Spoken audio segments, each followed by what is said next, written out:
Hi guys, good evening. Yeah, good evening. So I just wanted to share something which is very very important. And நம்மள நிறைய பேர் வந்து job apply பண்ணிட்டு இருப்போம் and நிறைய சைட்ஸில் வந்து நம்மளோட டேட்டாஸும் ப்ரொவைட் பண்ணி வச்சுருப்போம்.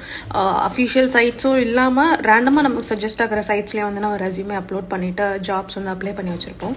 நமக்கு தெரியாது எவ்வளோ சைட்ஸில் வந்து நம்மளோட டேட்டா தெஃப்ட் நடக்குது அப்படின்னு சொல்லிட்டு. ஸோ அந்த மாதிரி நான் எங்கேயோ கொடுத்து நான் எங்கேயோ மாட்டியிருப்பேன் போல்.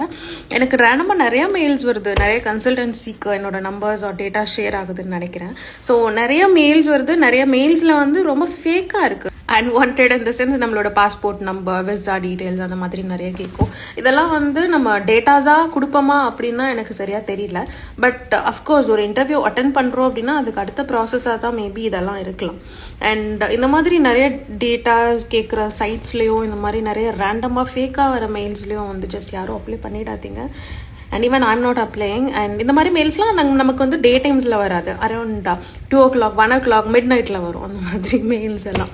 ஸோ ஜஸ்ட் நானும் ஜாப் அப்ளை பண்ணிகிட்ருக்கேன். And if people are there like who searching for jobs like this, just don't fall into the trap.